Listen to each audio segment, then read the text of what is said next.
મારું નામ મહેશભાઈ પ્રભુદાસ વૈષ્ણવ, સુરેન્દ્રનગર જિલ્લાના લીંબડી તાલુકાના પરનાળા ગામનો વતની છું, પણ હાલ અત્યારે અહીંયા શિવપુરાની અંદર રહું છું. ભગવાનની પૂજા સેવા કરું છું.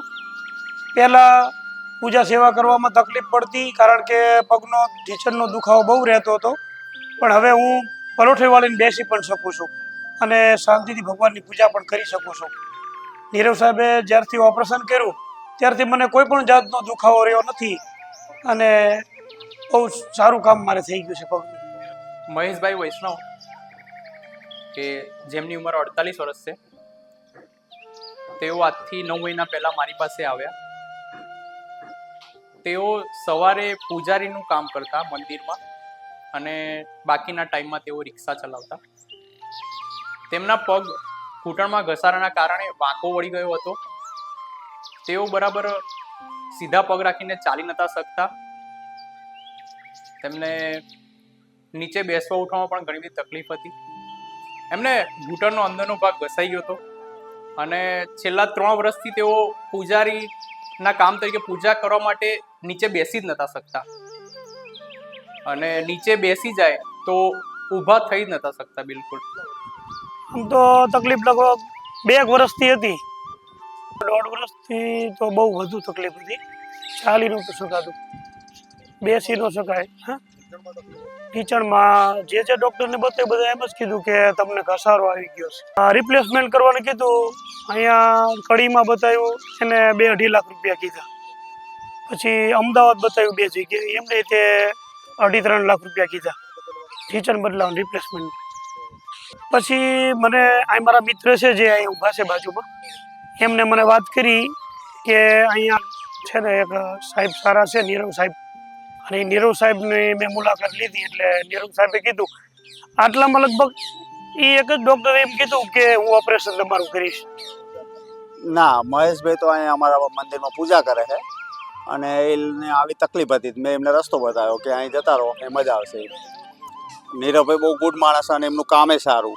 એમના મેં અભિપ્રાયો જોયેલા છે યુટ્યુબ ઉપર, એમના પેલામાં વિડીયો જોયેલા છે મહારાજ જોડે, અને પછી જ મેં મહારાજને ત્યાં નીરવભાઈ જોડે મોકલ્યા હતા.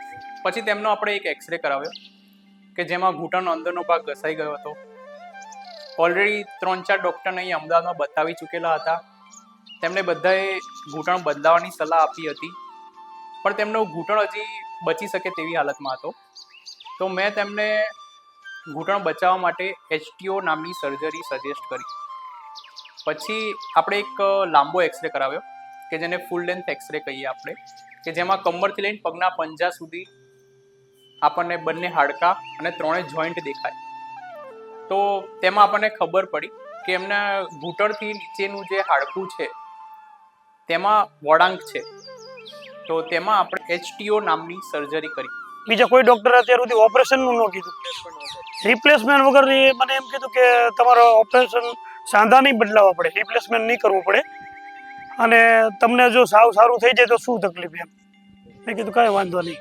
એટલે એમને પછી એમાં પ્લેટ નાખી દીધી મને ઢીંચણમાં, અને પ્લેટ નાખ્યા પછી એકદમ દુખાવો મને. મહેશભાઈ બહુ સારા છે. પહેલાં જ્યારે આ તકલીફ હતી ને તાણે ખાટલામાં ઊભા નહોતા થયા 10 દિવસ. તો અહીંથી સિવિલ ગયા હતા, સિવિલમાં એમને 7 દિવસ રાખ્યા પણ કોઈ કંઈ સારવાર ના કરી. એટલે પછી મેં મહેશભાઈને અહીં બોલાવી લીધા અને મેં કેપીને વાત કરી નીરવભાઈ જોડે વાત કરાવડાવી. નીરવભાઈ જોડે મેં વાત કરી કે મહારાજે સાધુ હોય તમે ગમે કરીને આમનું ઓપરેશન કરી આપો, એટલી તકલીફ. એટલે નીરવભાઈએ તરત કીધું તમે મોકલી આપો, હું કરી આપીશ. નીરવ સાહેબનું હું તો એમ કહું છું કે સક્સેસફુલ સાહેબ કહેવાય ડૉક્ટર સાહેબ. અત્યાર સુધીમાં લગભગ મેં 63,000 રૂપિયા હમણાં 3 મહિના પહેલાં જ. હા, ચમત્કાર જેવું. મારી ઉંમર છે 47 વર્ષ. એટલે સાહેબે એ જ કીધું કે તમારે ઢીંચણ ના બદલાય અને તમે ચાલી શકો એવું થઈ જાય તો શું વાંધો નહીં, કાંઈ વાંધો નહીં. ઓપરેશનના 6 મહિના જેવું થઈ ગયું. તો સાહેબે એમ કીધું હતું કે તમારે 3 મહિના સુધી બહુ કાળજી રાખવી પડશે, સાચવવું પડશે. પણ 2 મહિના થઈ ગયા ત્યારે તો હું બેસી શકતો, ચાલી શકતો. આજે મહેશભાઈ રેડી કમ્પ્લેટ. એમ પહેલાં ચાલી નતા એકતા, અત્યારે બધું ટોટલી કામ કરીએ કે અત્યારે હાલ મહેશભાઈ સુથારી કામે કરે, કલર કામે કરીએ કે ફિટિંગ કામે કરે, મંદિરની સાથે પૂજા સાથે. અને મારો પગ બહુ સારા થઈ ગયા છે. એટલે નીરવ સાહેબને પણ ખૂબ ખૂબ ભગવાનને એવી અરજ કરું કે ભગવાન એમને સુખ શાંતિ અર્પે અને નીરવ સાહેબનો ખૂબ ખૂબ આભાર. HTO તેનું આખું નામ છે હાઈ ટિબિયલ ઓસ્ટિયોટોમી, કે જેમાં ઘૂંટણના ઘસારાના કારણે જે પગ વાંકા વળી ગયા હોય તો તેમાં આપણે જ્યારે ચાલીએ તો ઘૂંટણનું બધું જ વજન ઘૂંટણના અંદરના ભાગથી જતું હોય છે, જેના કારણે તે ઘસારો દિવસે દિવસે વધતો જાય. તો આપણે તેમાં એક ઘૂંટણના નીચેના હાડકામાં માનવ સર્જિત ફ્રેક્ચર કરી અને પગ સીધો કરતા હોઈએ છીએ, જેના કારણે જે આપણું વજન જે છે બોડીનો જે લોડ કહીએ છીએ આપણે તે ઘૂંટણના બહારના બાજુના ભાગમાંથી જાય. આપણે ઓપરેશન પછી તરત બીજા દિવસથી પેશન્ટને પટ્ટા સાથે અને વોકર સાથે ચલાવતા હોઈએ છીએ અને પગ વાળવાનું કસરત એ આપણે તરત પેશન્ટને બીજા દિવસથી ચાલુ કરાવી દેતા હોઈએ છીએ. મારો પગ બહુ સારા થઈ ગયા છે, એટલે નીરવ સાહેબને પણ ખૂબ ખૂબ ભગવાનને એવી અરજ કરું કે ભગવાન એમને સુખ શાંતિ અર્પે અને નીરવ સાહેબનો ખૂબ ખૂબ આભાર.